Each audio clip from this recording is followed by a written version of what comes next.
നല്ല tasty and healthy ആയിട്ടുള്ള ആലു പാലക്ക് റെസിപ്പിയാണ്. ഒരു നോർത്ത് ഇന്ത്യൻ സ്റ്റൈലിൽ ആക്കിയെടുത്തതാണ്. നല്ലൊരു അടിപൊളി കോമ്പിനേഷനാണ് എല്ലാത്തിൻ്റെ കൂടെയും. ഇതെങ്ങനെ ആക്കുന്നത് നോക്കാം. പാത്രം ചൂടാകുമ്പോൾ നമുക്ക് ആവശ്യത്തിനുള്ള ഓയിൽ ഒഴിച്ചു കൊടുക്കുക. വെളിച്ചെണ്ണ ഉപയോഗിക്കേണ്ട, ഇത് ഓയിൽ ഒഴിച്ചിട്ടാണ് ചെയ്യുന്നത്. അതിലേക്ക് 1 ടേബിൾ സ്പൂൺ ചെറിയ ജീരകം ഇട്ട് കൊടുക്കാം. അതിൻ്റെ കൂടെ തന്നെ ഒരു 2-3 അല്ലി വെളുത്തുള്ളി ചെറുതായി അരിഞ്ഞതും കൂടി ചേർത്ത് കൊടുക്കുന്നുണ്ട്. ഇത് രണ്ടും കൂടി ഒന്ന് പൊട്ടി വരുമ്പോൾ നമുക്കിതിലേക്ക് 1 ഉള്ളി ചെറുതായി അരിഞ്ഞത് ചേർത്ത് കൊടുക്കാം. ഇനി ഉള്ളിയൊക്കെ ഒന്ന് വാട്ടിയെടുക്കാം. ഇതൊന്ന് വാടി വരുമ്പോൾ ഇതിലേക്ക് നമുക്ക് പൊടികളൊക്കെ ചേർത്ത് കൊടുക്കണം. 1 ടീസ്പൂൺ മല്ലിപ്പൊടി ചേർത്ത് കൊടുക്കുക, 1/2 ടീസ്പൂൺ മഞ്ഞൾപ്പൊടി, പിന്നെ ചേർക്കേണ്ടത്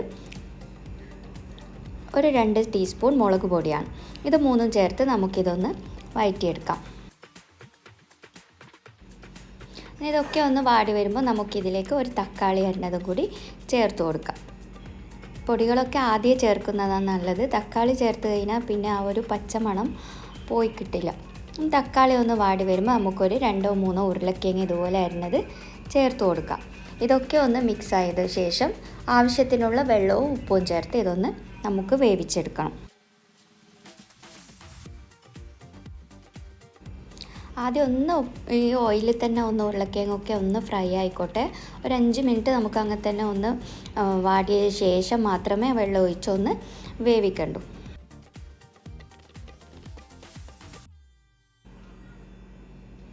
ഈ ടൈം നമുക്ക് വേവാൻ ആവശ്യമുള്ള കുറച്ച് വെള്ളം കൂടി ചേർത്ത് കൊടുത്ത് നമുക്കിതൊന്ന് വേവിച്ചെടുക്കണം.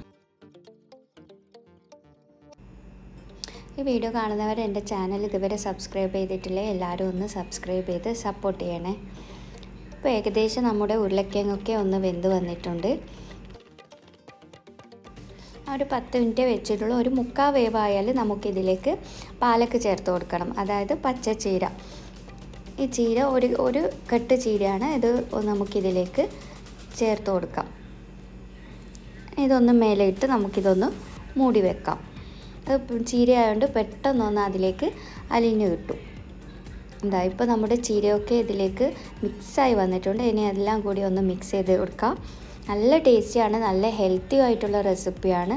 എല്ലാത്തിൻ്റെ കൂടെയും നല്ലൊരു അടിപൊളി കോമ്പിനേഷനാണ്. ഇനി ഇതൊക്കെ ഒന്ന് തിളക്കട്ടെ. ഇനി ഇതിലേക്ക് നമുക്ക് 1 ടീസ്പൂൺ ഗരം മസാല പൊടിയും കൂടി ചേർത്ത് കൊടുക്കണം.